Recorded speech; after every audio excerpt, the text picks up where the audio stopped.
Good afternoon. I would like to call the order of the Pasco County Board of County Commission meeting of 3:00 p.m. On this September 24th, 2024. At this time, please silence all electronic devices and please rise for the invocation and pledge of allegiance. O merciful Creator, your hand is open wide to satisfy the needs of every living creature. Make us thankful for your loving providence and grant that we, remembering the account that we must one day give, may be faithful stewards of your good gifts. Amen. Amen. I pledge allegiance to the flag of the United States of America and to the republic for which it stands, one nation, under God, indivisible, with liberty and justice for all. Madam Clerk, will you please call the roll? District 2, Commissioner Waitman. Present. District 3, Commissioner Starkey. Here. District 4, Commissioner Yeager. Here. District 5, Commissioner Mariano. Here. District 1, Chairman Oakley. Here. Let it be noted we have a quorum and present. This afternoon we have convened to discuss the board's consideration of declaring a local state of emergency. Mr. Fassa. Mr. Fassa, Director of Emergency Management, presentation. Good afternoon, Commissioners. We're here today because of Tropical Storm Helene. It's a very large storm. It really hasn't even formed into a known hurricane yet, but it is going to come up our way, and it's going to do some severe damage to our coastline. So we've put together a presentation today from our 12:30 stakeholders call with the state. Currently, the projected path, as you see up there now, it has shifted a little bit, actually 8 miles to the west, but it is expected to shift back with a high-pressure system that is coming down. Regardless of where that storm lands, it's not going to be a direct impact on us, but we are going to have severe storm surge, heavy rains, and tropical to hurricane force winds. As you can see, all the probabilities are in the high zone. The surge is our biggest factor. We're expected up to 10 feet of surge as of right now, but any more wobble to the east and our surge is going to go even higher. There's a storm right there. As you can see, it's still trying to form. It still is just south of Cuba, moving north-northeast. We are right now under a hurricane watch for almost the entire West Coast. So we will be feeling the impacts of this storm. There's the projected track. The models are lining up nicely, so unless something drastic really happens, if that front really pushes down from the northwest, that's most likely going to be the current track on it. It was projected yesterday to pass by us by a Cat 1, Cat 2. Today we were told that it's going to pass by us, it's going to be a Cat 3. So when Idalia came by us, it was a weak, very weak Category 2, and we got 5 to 6 feet of surge on the coast. With it passing us as a 3, and the size of this storm, the 10-foot of surge is almost definite. There's our earliest times for arrival.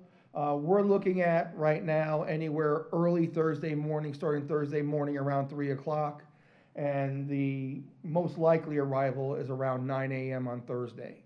So that's when we will start seeing this sustained tropical storm force winds, and we'll start seeing the heavy rain bands come through. Rain is going to be anywhere from 3 to 6 inches, with pockets up to 10. Along the coast, we're looking at anywhere from 4 to 6. And those will come through with the bands.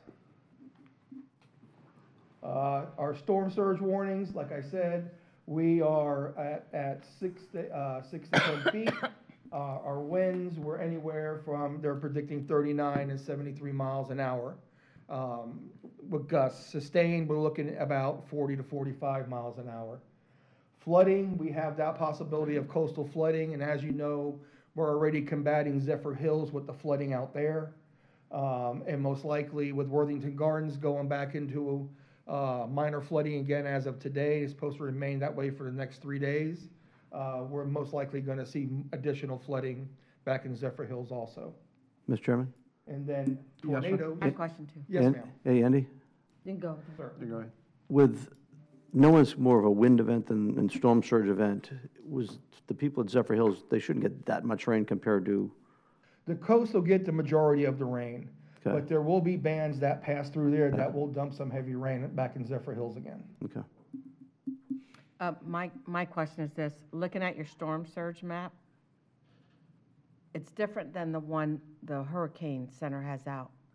And that is, in Pasco County, they have it like a different a color for Pasco, and then somewhere up in Citrus, it starts the purple. Has something changed in the last hour? So they might be using different coloring schemes that I know of. This is the one from the state, and they get theirs directly from NWS. So I don't know if NHS and NOAA is using a different color scheme, but I know we are in the red, and the red is 6 Well, to 10 feet. that says we're in the purple. That's my question, because it changed. We were in the red, and now we're in the purple. See, that's the one I was looking at. Yeah, that's the one that we are going by, the one Okay, that says 6 to 10 because the one that you feet. just showed over there was purple, which is, the one you're showing, am I colorblind? Wait. I think you're right. I right. see it, yeah, you're right. Difference, and Yeah. it's a big difference to the people in Gulf Harbors. No. Yeah, shows purple. Yeah, that is purple. Yep. We're going off by the NWS one. Which is what, this? National Weather, no, the one, this is the one the state puts together. This comes from the state. This is their product with their meteorologist. We're gonna use the one from NWS, from the National Weather Service. Okay. That we brief on daily, twice a day. So it's the other map. Yes. Okay, thank you. As you see, we're also at a slight risk of tornadoes. That's possible. We're on the right side of the storm, and that usually is the one that produces our tornadoes. Yeah. And is that path we're seeing, how wide is that? Because if that shifts a little bit, then if it shifted right a little bit, it would change over. That cone of uncertainty, it's a modeling tool. I wouldn't be dependent on that cone because that storm could shift anywhere inside that cone. Within that, okay. Yeah. Yeah. Okay. So as I was saying, there's our arrival times. Oh, that's changed too. So we're looking at, for Pasco County, we're looking anywhere early Thursday morning, starting around 3 o'clock, and then feeling severe impacts around 8:30, 9 o'clock in the morning. There's our wind fields. With our wind fields, we're looking at tropical storm force winds on the coast extending inward. It's going to be dependent how wide the storm actually gets. And it's, as we know, hurricanes are lopsided, so everything is usually on the right side of the storm. Yeah. So it depends how large that side of the storm gets. That'll be dependent on our wind field. And there's our storm surge watch. Yeah. And 6 to 10 feet, 10 to 15 feet just north of us, starting about in Citrus County going north. If that storm shifts any more to the east, we're probably going to see that 10 to 15 feet Now that's dip down into our area. As you know, we're a very shallow shelf in Pasco County. Our floor extends very far out into the Gulf. That's one of our downfalls. I have a question. Yes, ma'am. How long will it take for the storm to be out of, like, Pasco County? I heard it was moving quick. If it's moving fast, it'll be out by late Friday evening, probably around 10:30, 11 o'clock. We should start seeing it clear up. In the last 2 days. Andy, question? So the red is 6 to 10 feet. Yes. But when I look up at the key, it says 12 feet. So which is it? What do you see, 12 feet? The key up top. The key up the Oh, top. that's a state, that's an NWS thing. I don't have an answer for that. So I just know we're being told verbally by the weather forecasters, 6 to 10 feet. So that's what we're being told. So will we be experiencing winds on Friday, or is it just mostly rain bands? It'll be rain bands. You might get some wind within the rain bands, but it shouldn't be that severe. You might get some strong gusts.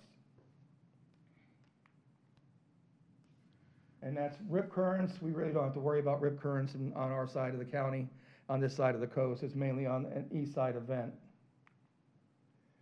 There's our rain for the next 7 days. And we're looking anywhere of about 5 inches, 6 inches overall for the next 5 to 7 days, depending on the heavy pockets that also pass through. On top of all the rain we got from Debbie, and Yes, sir. we're adding to it, so. Flood watch, we're all under a current flood watch because of the storm coming by. Our rivers are pretty good. The Elfers River is pretty good. The only one, like I said, is the one at Worthington Gardens. That went back up into minor flooding yesterday.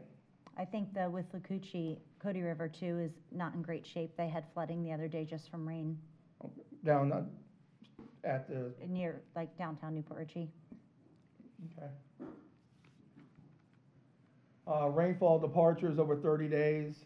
As you can see, we're in that nice dark purple, and that's 5 to 6 inches over the last 30-day rainfall, because we've had that little lull in there, thank goodness. Just try to dry out and get a new roof put on my house. That's important. Oh, yeah. Flood guidance, you see we're in the green, so we're pretty good. We do have some capacity on the east side of the county. I was talking with Barrett and Jason Mickle today. Silver Oaks Golf Club, they've pumped down about 3.5 foot of water. So in the event, they still have some capacity to push it back up into the golf course again, if they have to. Right. But they're not pumping now, are they? No, they're not doing any active pumping right now. One of the reasons is because of the Worthington Gardens River going up again, and there's nowhere to put it. There's no really good infrastructure to pump it to right now. Right. Everything is pretty much full. Yeah. There's our watches and warnings. Our watches, we're in for minor impact for weather. Coming to Thursday, we go to a slight. That's when the storm should be right on top of us and going by. And then on Friday, we still go back down to a minor chance of thunderstorm. That's because bands will still be passing through and has the possibility of dumping more rain on us. Coastal flooding continues. We're not really in that area. It's mainly up in that northeast side of the state.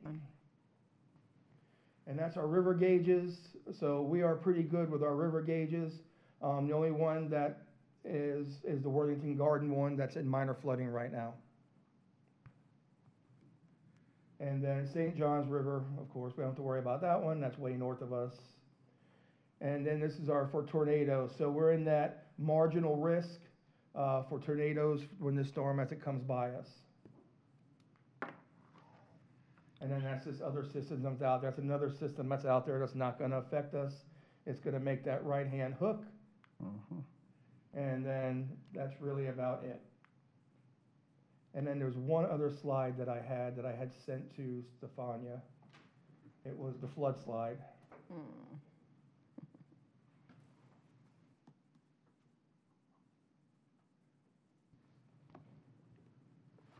Can you blow that up a little bit? That's all our coast on Pasco? That's all our coast on Pasco. So anything is red, that's that 10-foot surge mark. And as it rolls backwards, it drops down. The orange is 6 foot, and then the yellow is, I believe 4 foot. Can you also show the rest of the county? Yeah, I was gonna say, can you scroll, like? Because I can't see my area either. Down more. Keep going.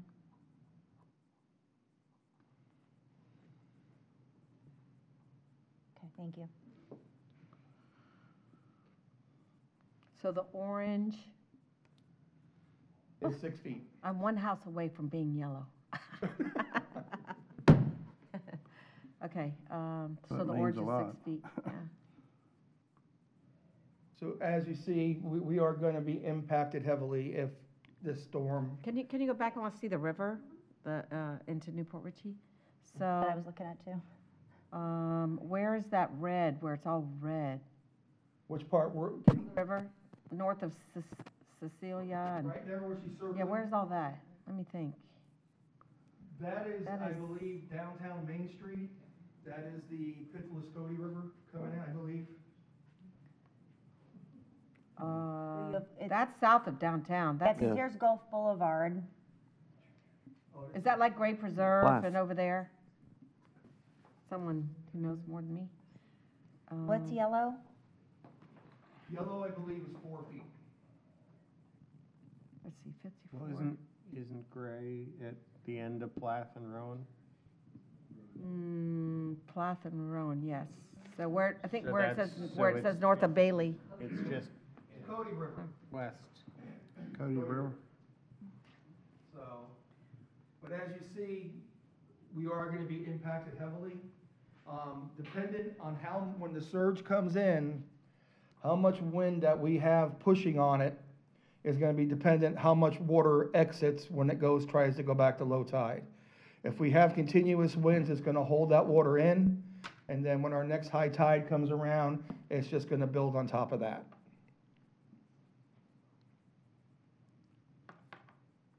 So mandatory for A starting when? Tomorrow morning, So So we're we're gonna gonna give do them it- one day to pack up and leave. that's all we have. Why aren't we saying it today or this afternoon? I'm just, What was discussed, and the consensus of the discussion was to start the first thing in the morning. Is that gonna be a problem with our roadways if Hillsborough and Pinellas are doing the same thing? So, no, I don't believe so. Historically, it has shown, the only other storm that we really had that had a major impact on our roadways was Irma back in 2016, and that was because it was gonna be a direct hit on us. Historically, it has shown, we order evacuations in Pasco County, people don't move. They don't listen. they don't. We had Idalia, and we opened shelters up. I ended up with 15 people in special needs, and I think we had 20 people in general population. Yeah, I think this is a whole different animal though than Yeah, but- Debbie. They won't, Not they Debbie. won't, they won't act. It is a different animal, but they'll still think of it. They are complacent. I preach it till I'm blue in the face, and the citizens of Pasco County are complacent. And I would like to see that change. I wish there were ways we can make it change, but unless it happens to them, they don't listen. So what time is the weather gonna deteriorate on Thursday? Be early Thursday morning, probably about 3 o'clock. So they have all day tomorrow, and into tomorrow evening to go ahead and make their move. Shelters are opening at 4 o'clock. We have 5 schools that we've opened up. The Fasano shelter's being opened up for special needs at 9 a.m. And we opened that one up super early because it involves transportation with ambulances and things like that. Wiregrass High School is also going to be used as a special needs, but unfortunately, with the discussion with the school board today, they are very adamant on continuing classes because of school hours. And early speaking, I tried for early dismissal today, and they would not even budget that. So we had to wait till 4 o'clock. So, but we do have ample time. It's 17 hours when we do an evacuation for Zone A, and that's the mandatory one. B and C we put in there because of the possibility of water getting that far inland. Is that gonna happen? Most likely not. But as a precautionary measure, absolutely, we're gonna ask for it. Are you showing the zones? Do we have a map of the zones here? The evacuation zones? Yeah, because I don't think you No, showed. I don't, but we could pull it up on the website. And so if you start evacuation tomorrow, what does that mean? You have till the sun goes down or till midnight, or when do you want people out by? So when we order the mandatory evacuation, we want them to start moving then. So it is on the county, the media, our media relations group is messaging that out. They are putting out that the evacuation will start tomorrow morning. They've already put out what schools we're gonna open up, the shelters we're gonna have open for tomorrow. We're gonna open up an employee shelter at PHSC, as we always do. All the shelters will be pet-friendly. So schools are gonna be open even though you're having the emergency order? The evacuation, yep. Because I can't move it any other way. I tried to get the schools, Mr. And Branford and Mike were on the line with me. The school board would not budge. and it's all tied, and I understand their angst because it's tied to state statute and school hours, so they can't make those hours up once they lose them. So I'm tied at the hands of them. So can you go over what the different zones are here? So red is Zone A, that's our coastline, and then we have some interior portions that are along rivers that get heavily flooded. Yellow is Zone B, and then we go, Zone C is the green, and D is the blue. And then we have E, which I believe is purple, but we really don't have that many on purple. What's the orange? The orange is B. Okay, you said yellow was B, so, Orange is B. Orange is B, yellow is C, green is D, blue is E. okay. That's easy for you to see. Should we have something like this with those letters on it so that we could put it in our, email blast or newsletter or whatever? So it is in our disaster guide. The center of our disaster guide. Yeah, but I can't I can't do that in an email blast in a moment when, We it's in can my provide you a newsletter. product like that shows those. yeah, I need that PDF, right? You guys who have newsletters. Yeah. We need to get I think the other map that showed where the flooding's going to be is probably even more relevant, though. both of them, I think both is good, but I think that other one's going to show you actually what this is going to do. yeah. So that other graphic I just showed you, that graphic is going to change. So it's going to change with the track of the storm. So what might be all red might turn to a little bit of oranges. What's oranges might turn to red. It's going to be dependent when the storm emerges in the Gulf, has a definitive eye, and we get an actual direction of where that center of that storm is. Because right now, it's just a blob. They know where the center of the blob is at, but they can't pinpoint the exact center and where it's going to emerge over the Cuban coast. There was a lot more red in Gulf Harbors yesterday than there is today, so I think that little wobble, and maybe the Could speed be. helped a little bit. But then again, check the 515. Yeah. I mean, it Because the just bounces times back and changed forth. significantly on arrival. The times changed Yeah, when it and it's gonna do that, and that's, was one of the concerns was that this morning, it was in the exact same place it was last night. It didn't move. And the NHS and NOAA, they have a high-pressure system that's up in the northwest United States that's starting to shift down. And their concern is that high-pressure system is gonna shift down low enough to direct that storm more east. So until it emerges over the coast and starts getting that forward momentum, it's gonna be influenced by both high-pressure systems that are out there. And when do you anticipate, when will we know that? Tonight? Sometime It could be tonight, it could be in the morning. I mean, I'm checking the 11 o'clock forecast, I'm getting up at the crack of dawn doing the 6 o'clock forecast and the 7 o'clock. So you can reach out to every media outlet and everybody's gonna tell you something different. Yeah. I listen to two people. I listen to the NWS and I listen to the state because they're always working and they have representatives in each other's office. I don't do Mike's weather page. I don't do all those things on Facebook because they're not reliable. They want to paint a picture that they want you to see. So that's why I use the two reliable instruments that we have. All right. Mr. Chairman? Yes, sir. So I think this meeting should be broadcast out so it can keep on running on our own government page. And when we update, but especially the current maps. I think it's critical for people to see this. And just for, like you said, we don't have to worry about advertising where people don't believe the things because they think they're just trying to sell advertising, keep watching the channel. So I think what you've got here is something real good. If you can keep updating your map to say, here's what it looks like, here's what it looks like, that would be a great help. I got a few ideas. We talked to a U-Haul over on State Road 52 that sits up fairly high for being right along 19. They're making 150 parking spots available for those on the coast that can park over there. I think we should be looking at opening up all our libraries, all of our government centers during the storm, where people that, especially on the coast, can park their cars there because that might help them even to leave if they're going to get out. Having said that, I was talking with Lacucci today about, the possibility of if the storms come in, shutting down power. They've got a lot of control where they can do a lot of things. They can do it a little bit late in the day, late in the game, and do it safely. But I think if this storm's coming in, I don't want to see Withlacoochee out in the weather again where they're in danger. I don't want to see our people having to go down these roadways to try to rescue people coming out. I think if the message gets out that if this storm does come and these storm surges hold the case, we're going to be looking real closely to shutting down power, shutting down water and sewer. It's going to be a lot easier to bounce back from it. And it may be the trigger that gets people to say, you know what? They may make the decision to stay home, knowing they're not going to have power, knowing they're going to have the water and sewer, and that can be their conscious decision, but I don't want to put our people in danger to go trying to save them. Well, to go along with that, I think you'll find that WREC, TECO, Duke, all these different power companies, they will not put their people in danger, and we shouldn't either until we see it's okay for get out and get things straightened out. So I think that's something we all go by, is the safety of our people. So, Mr. Chairman, yes, sir.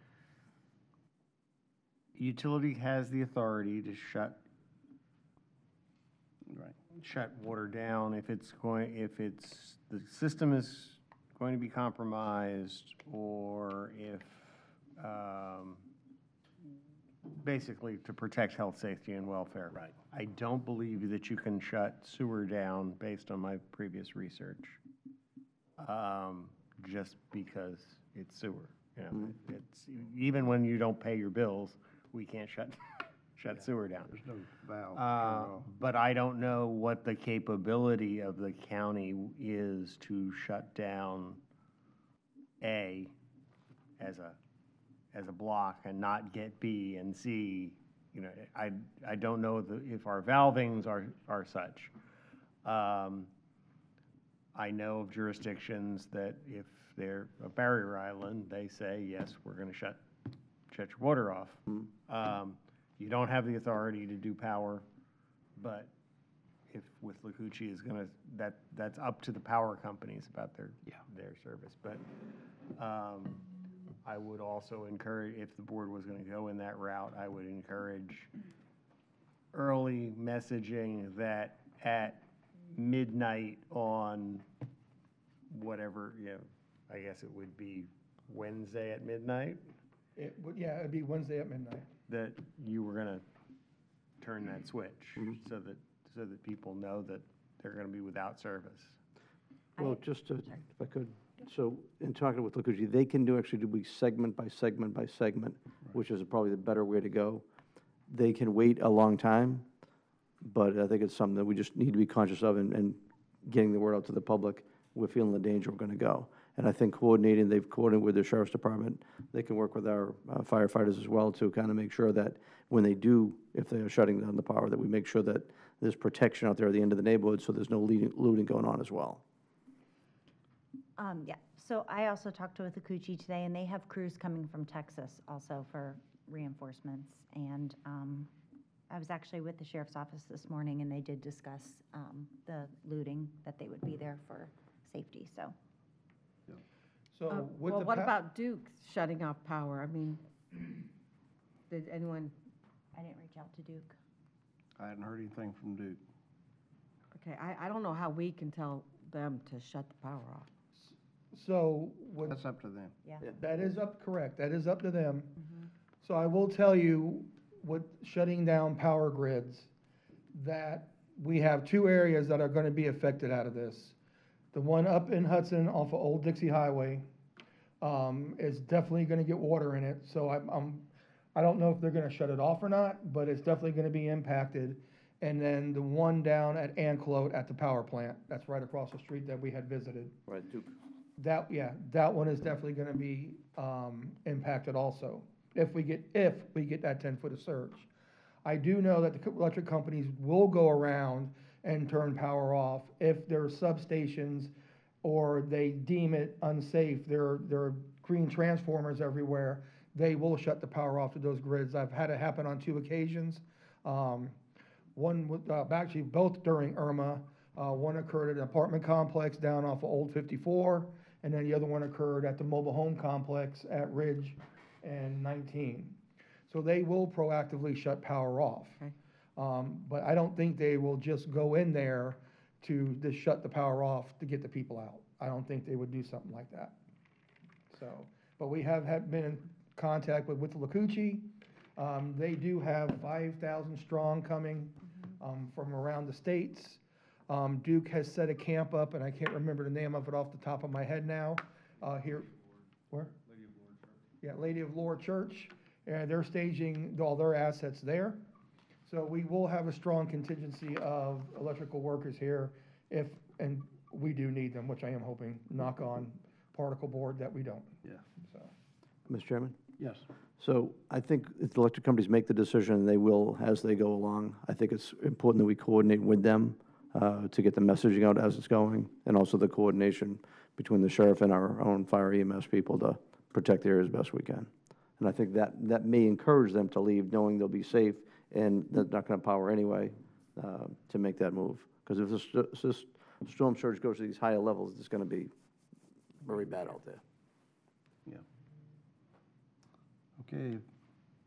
We, Question on sandbag locations. I'm getting some texts from people down the Holiday area.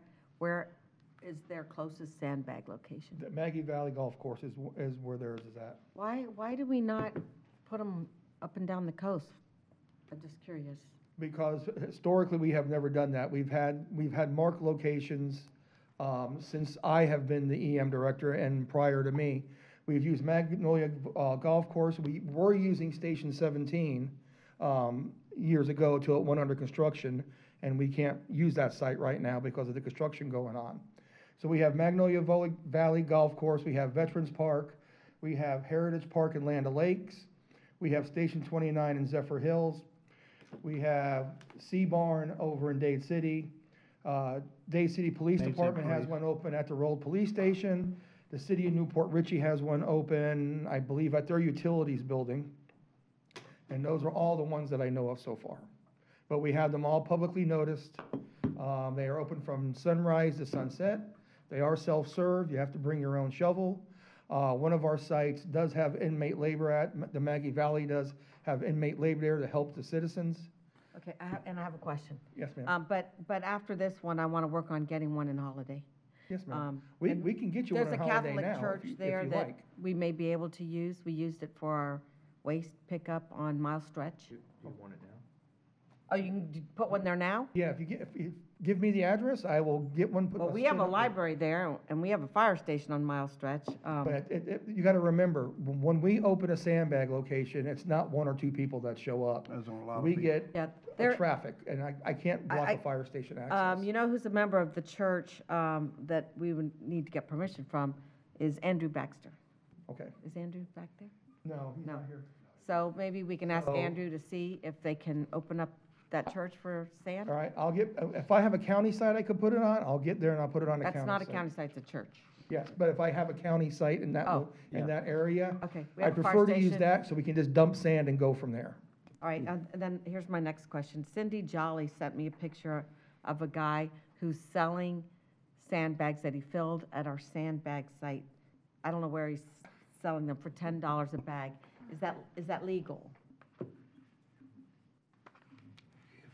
I'm sorry, she wa- Can a peddler do I that? was like, well, he did the labor, I don't know, he got free materials, but. If, Like Jerome's, I don't if know. we haven't if we hadn't limited the number of sandbags that somebody can take from one of our sites, and it's free for the public, I think it would be, we'd have a hard time saying it was not legal. So we have a 10-bag limit Just have- at the sandbag sites.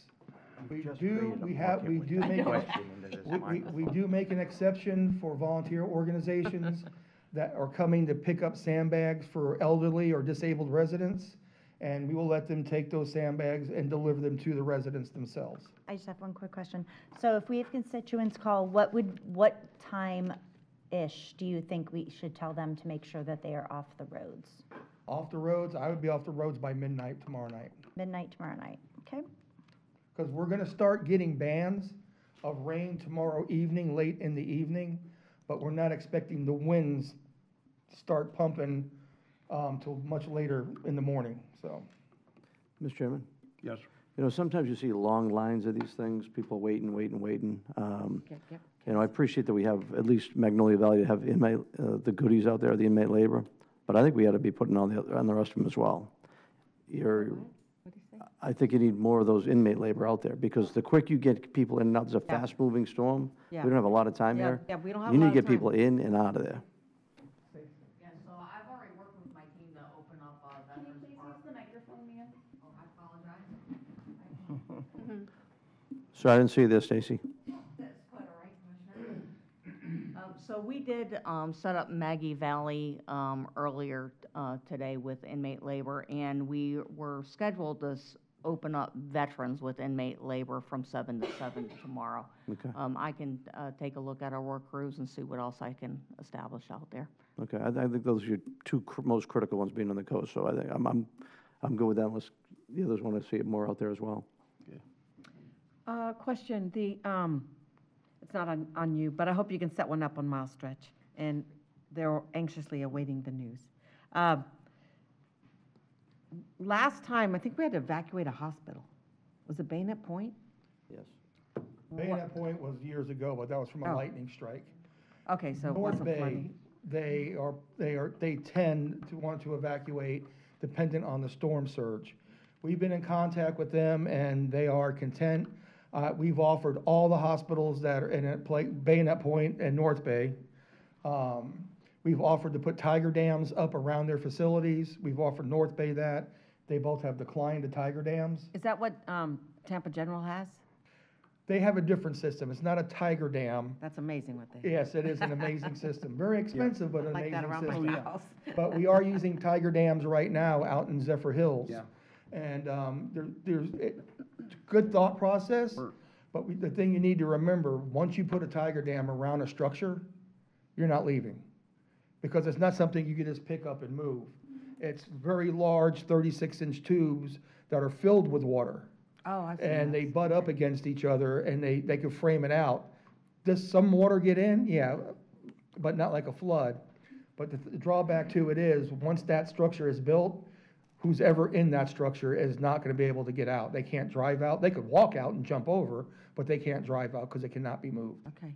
Those around those houses in Zephyr Hills, I know they're, I think around that one house had 48,000 gallons of water in that, Yep. that band, that tiger band. Wow, how much did that cost? What was their Just water pumping bill water for in that? that water, no, it's not, it was from the pond, actually. Oh, Yeah, they just fill them up. The state, Fill it up with the that state's the one that's doing it. Yeah. okay, my next question is that wastewater treatment plant that we share with Newport Richey, that's on the water.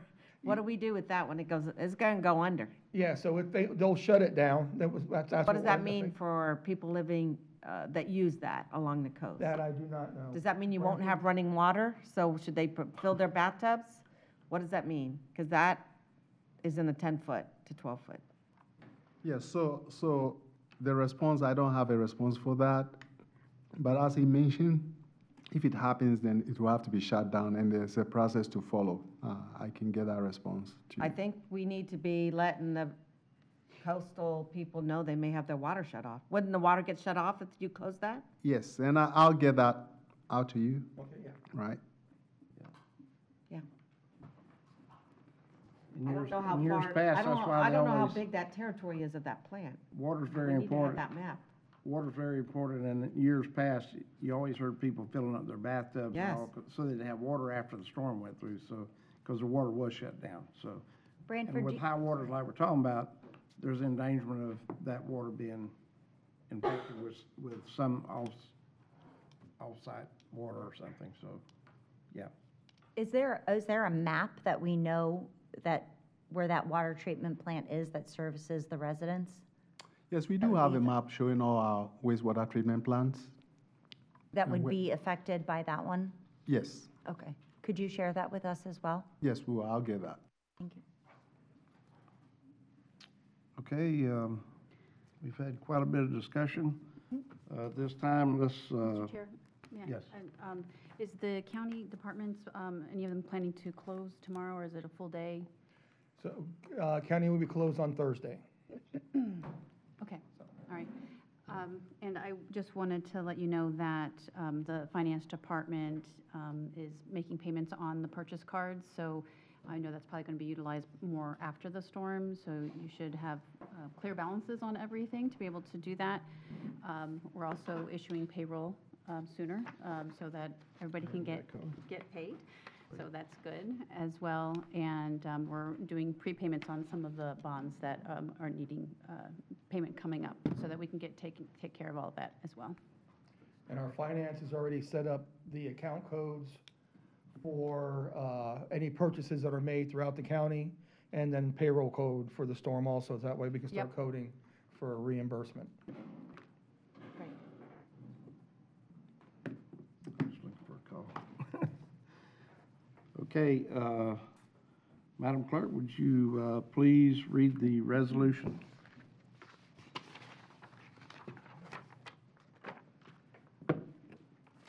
Resolution number 24-200, a resolution by the Board of County Commissioners of Pasco County, Florida, declaring a state of local emergency related to Tropical Storm Helene.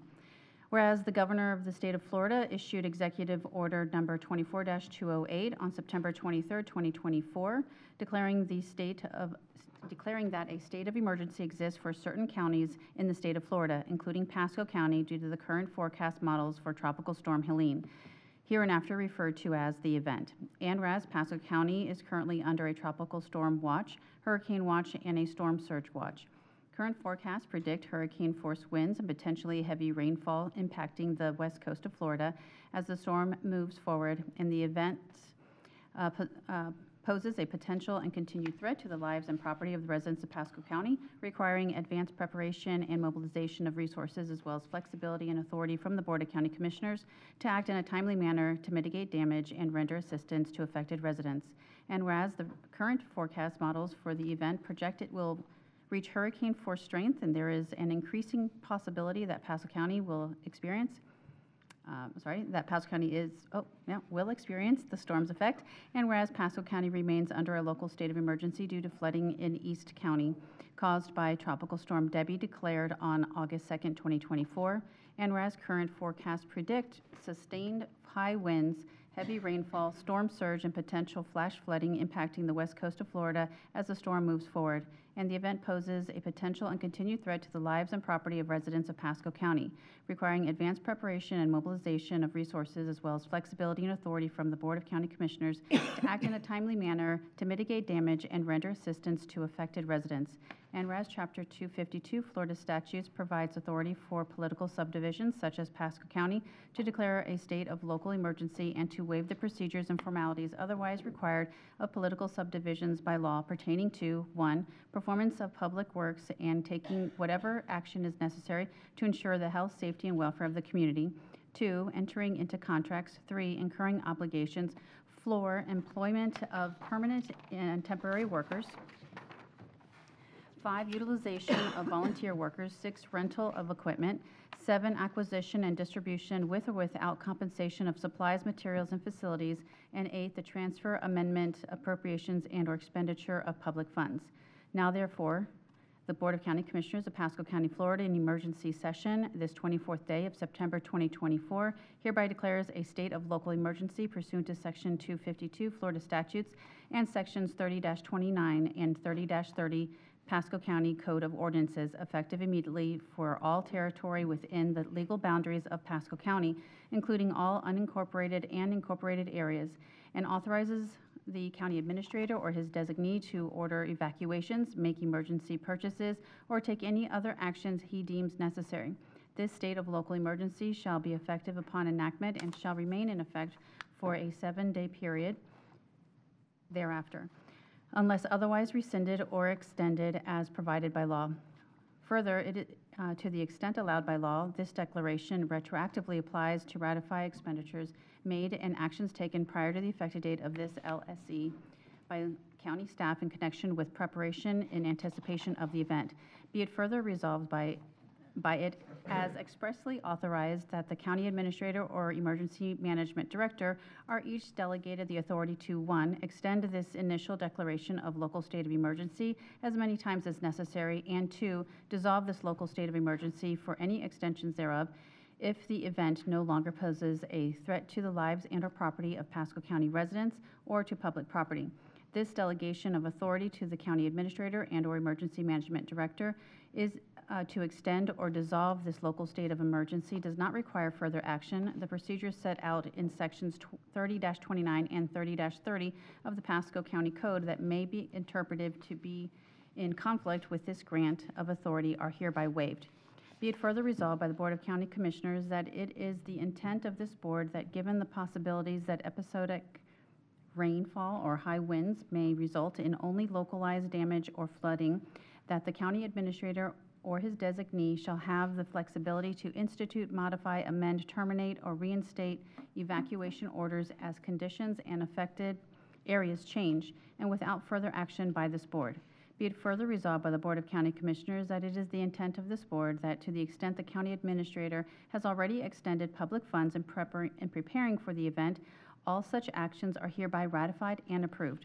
Be it further resolved by the Board of County Commissioners' desire to facilitate the cleanup of debris on private property by those residents affected by wind, rainfall, and/or flooding, and therefore this board directs that the cost of the debris disposal, tipping fees, otherwise charged to residents for debris disposal related to this event shall be paid from the general fund rather than by the affected residents. Be it further resolved by the Board of County Commissioners hereby exercises its authority and waives the procedures and formalities required by law of a political subdivision as provided in Chapter 252 Florida Statutes and Section 30-29 and 30-30 Pasco County Code of Ordinances. Done and resolved this 24th day of September 2024. All right, is there any further discussion by the board? Mr. Chairman? Yes, sir. So when I read these words, they ring out really strong to me. And the last storm we had, Hurricane Debbie was coming in. We talked with, after we declared the state of emergency, we talked with DEP SwiftMud for a long time about doing something over in Palm Terrace. What we ended up doing was we took out along Ranch Road a total of 500 truckloads, then 1,000 truckloads of dirt to create a stormwater area, which helped. And in Tropical Storm Debbie, there was only about a 10-foot triangle that actually showed any rainfall event. However, after having a little bit more rain, a few weeks later, we had another storm come in, and the people in the very end were within like 6 inches of water in the house. And they're sitting up kind of high, but that's how high it was. We didn't lose a truck that time, though they flooded out twice before. When I read this, and I see performance of public works taking whatever action is necessary to ensure the health, safety, and welfare of the community, I'm going to tell you there's the 2 stormwater ponds that are there. I don't know if you get that map up. I want to get like Ranch Road and Arbordale if you can. Those 2 ponds that are there, and working with DEP, we're almost to terms now. We've just kind of like finalized what we're going to do. And it looks like the sludge that's in the one pond to the north closer to Birchwood away from Ranch Road, it's only about 6 inches or 16 inches of soot or sludge that's there. The other ponds got about the same. They're pretty much agreeing too that if we take and mix dirt with what's there and go through, we may not even have to cap it, but they're going to monitor it later on. I'm saying this because I got Branford here. I know Jason is out there in the field, I guess. But I need Branford to have comfort to what we're going to say. So if you see the 2 ponds where it says right where Ranch Road is. So let me just go back first. So go to the right at Hanks Lane. See that big long green area where it says Hanks Lane and Arbordale Drive? That is now all dug out. We dug it just above the water table. It's a tremendous water storage area. But even with all that, the storm we just had a few weeks ago, it flooded all the way up from where it ends like Arbordale Drive. The road was blocked off for a while, and it was probably, again, 6 inches of home where it says 7701. So back to the big pond, they were going to like put dirt in with it, mix it around. Same thing with the lower pond as well. That's right below it. That's right above Ranch Road. So those 2 ponds that are right there. So I'm going to suggest to Branford, whether DEP agrees or not, because of that verbiage of performance of public works, taking whatever action is necessary to ensure the health, safety, and welfare of the community, 2 things could happen. If you look at where this water flows, and I looked at it real close and talked with staff about it yesterday extensively from a neighbor that lives up the street, the water flows vertically down kind of where Jason Road goes all the way down. It hits Oleander, and that's the area where I asked them to go clean out the silt. After Oleander it goes down further, and we'll go all the way down to Pineapple Lane, way down here. All right, so stop right there for a second. Right where that arrow is, that's Double Hammock. The water from that point goes out to the Gulf. Now, what's bad about this whole thing, you've got all the water flowing from the north that was coming down that way to get to Double Hammock, but when you go down to Pineapple Lane, you've got a big area where Lake Henry drains into this spillway, comes all the way to, please don't stay right there yet. So it drove all the way there and it goes into that way as well.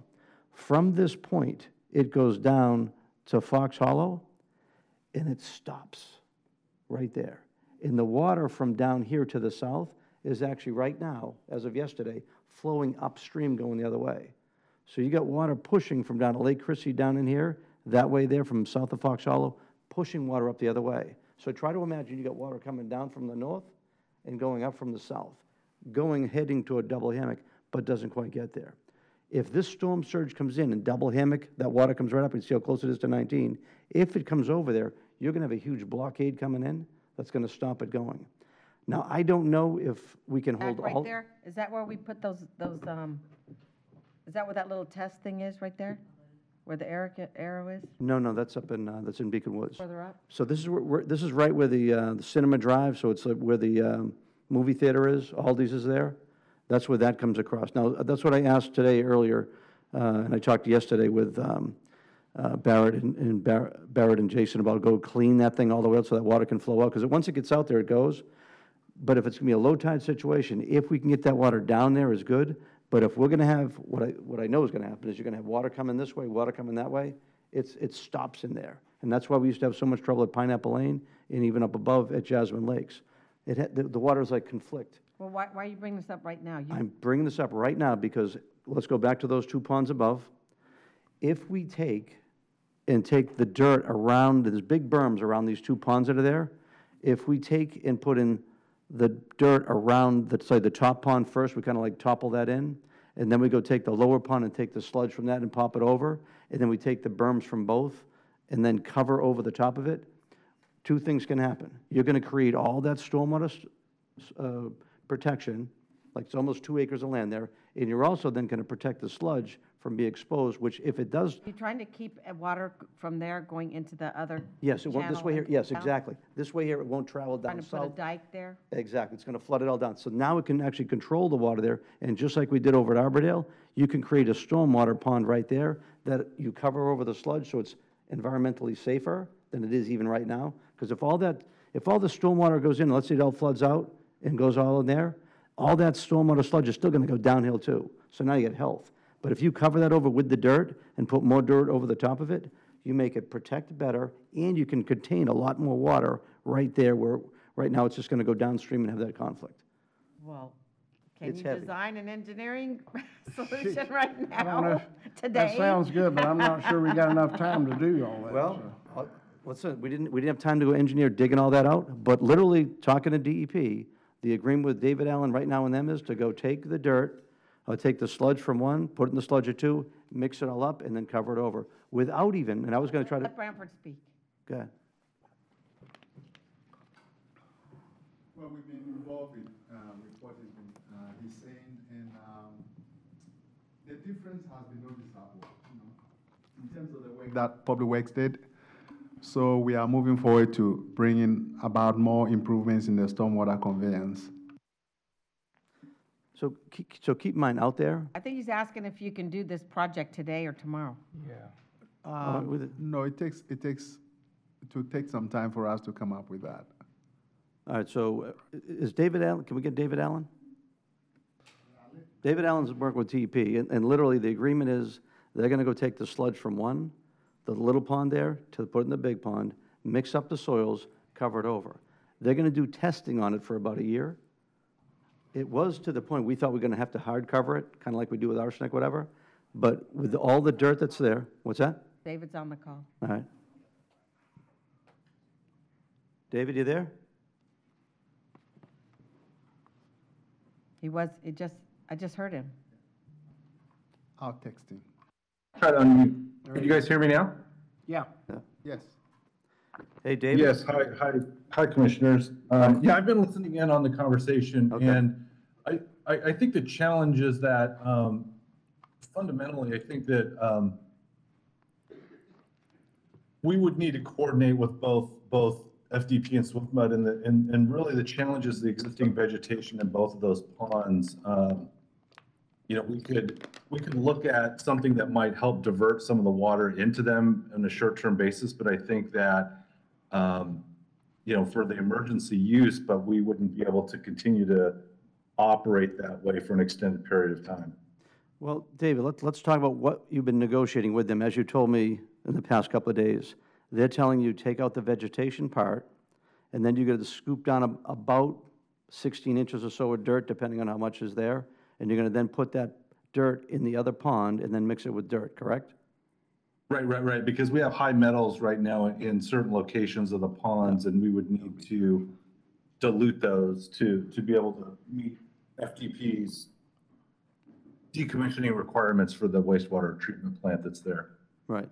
So if you're going to have to, like, let's say, mix the soils up, if you took the berm from around the big pond and put part of it into that, you could then take the soils to mix it in, and then put more dirt over the top, or put the sludge in from the second pond, put it up, and then mix more dirt over it, and then put more dirt over the top of that. Yeah, that's the long-term plan, Commissioner Mariano. And, you know, one of the things that we're looking at right now is looking to make sure that we had a place to dispose of the vegetation.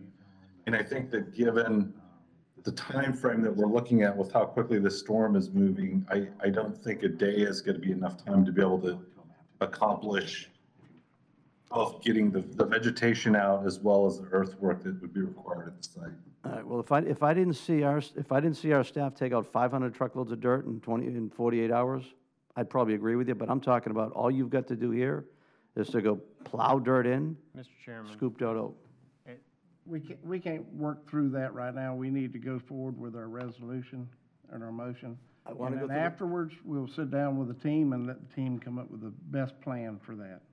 And I did have a question, but did we vote on the resolution? No, Chair, we you have want to not. call the question? That's Chair? what we need to Yeah. do. Call the question. I'll move approval. Second.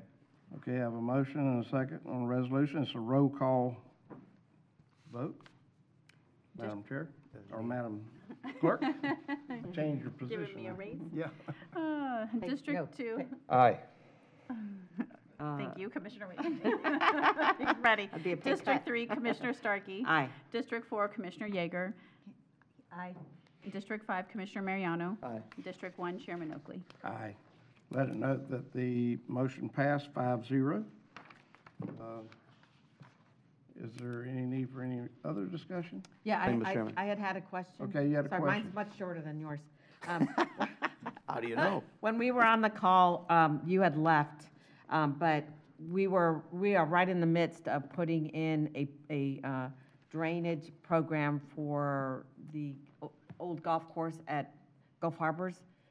And I'm curious, are we using the pump right now, or is that project done? Because that's on the map is one of the red areas.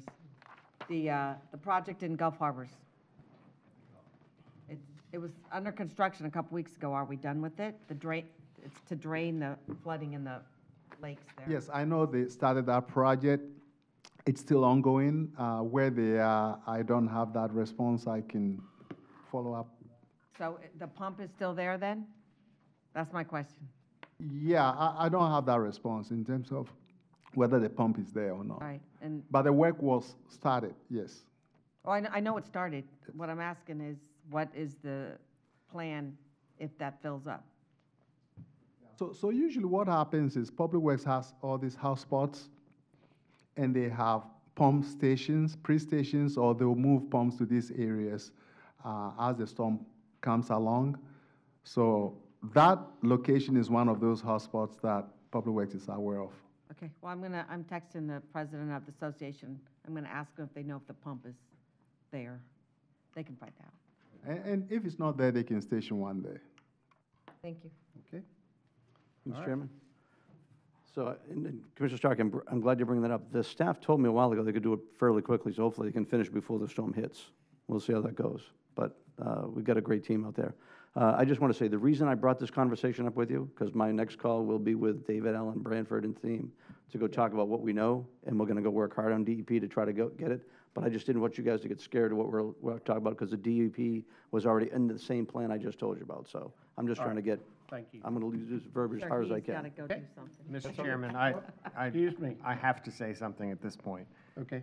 The local state of emergency is not your ability to void all permitting requirements to do a project, especially if you're already in a permitting situation with DEP. It's for taking immediate action to protect the health, safety, and welfare of current events that are unfolding.